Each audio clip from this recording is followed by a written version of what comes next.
Bonjour, ici LT Survival.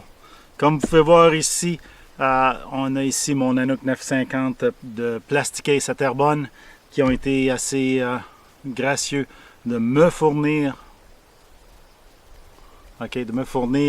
pour trimballer mon équipement vidéo. C'est ce que je vais vous montrer, comment je l'ai aménagé à l'intérieur. Je vous avais déjà fait une petite vidéo sur ce qu'était le case. Maintenant, voici l'intérieur. Restez à l'écoute, juste après ceci.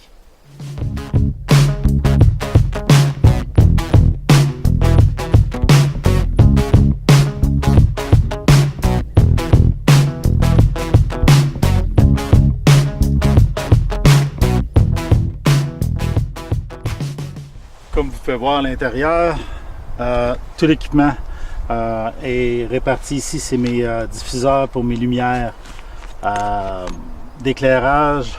Souvent, je vais faire mon titre avec ce tapis de souris. Ici, c'est une nouvelle édition. J'ai ma caméra numérique. Okay. Pile et chargeur. Pile et chargeur pour les lumières. Ça ici, c'est tout pour les lumières dans mon appareil. Ça ici, temporairement, c'est pour ici. Ça, c'est pour 2 batteries supplémentaires qui sont dans les lumières ici et là, avec les filtres. Le chargeur pour ma vidéocaméra qui est présentement sur le trépied avec le microphone. Okay. Ici, j'ai tout mon sac d'accessoires.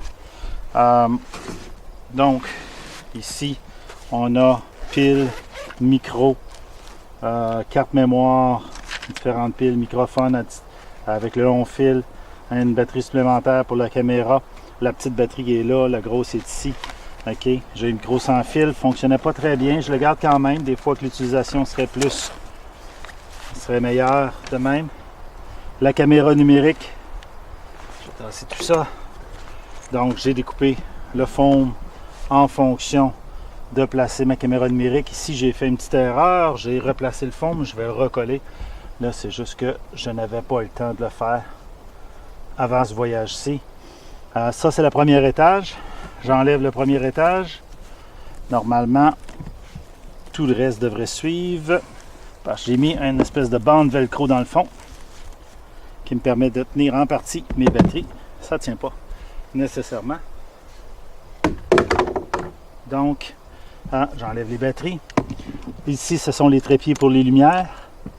OK, j'ai mis deux petits trépieds portatifs. OK.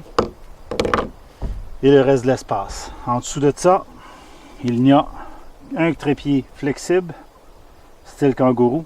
Ok, ici, on voit que j'ai mis dans le fond, de manière à ce que ça ne nuise pas au reste de l'équipement. L'objectif premier était d'avoir l'équipement de base accessible sur le premier étage. Il me reste encore quelques modifications à faire sur le premier étage pour avoir un bon layout là, pour tout l'équipement. Il me reste quelques espaces ici pour faire ça. Voilà. Comme vous avez pu voir, l'espace est quand même pas mal aménagé. Il rentre beaucoup de stock. Mes genoux. Il rentre beaucoup de stock dans un Plasticase 950. Merci à Nanook. Merci à Plasticase à Terrebonne. Merci d'avoir fourni ce case-là. Ça me permet de traîner tout autour avec confiance. Pluie, vent, grêle, whatever. On a fait un boat ride, on a fait une traversée en bateau pour venir à l'île ici. Et vraiment, j'avais aucune peur de briser mon équipement vidéo ou photo. Et j'ai les deux dans le même case, donc incroyable. Protégé, je les ai brassés pas mal à date. Et puis j'ai aucune peur là, de briser mon équipement. Merci à Nanook, merci Plasticase pour avoir fourni ce magnifique case pour mon équipement vidéo. Fait que si vous voulez aller voir le lien en bas pour Plasticase, faites-le. Je vous encourage à vous procurer de l'équipement de qualité pour protéger votre équipement. C'est toujours une bonne chose. Merci, on va se voir dans la prochaine vidéo.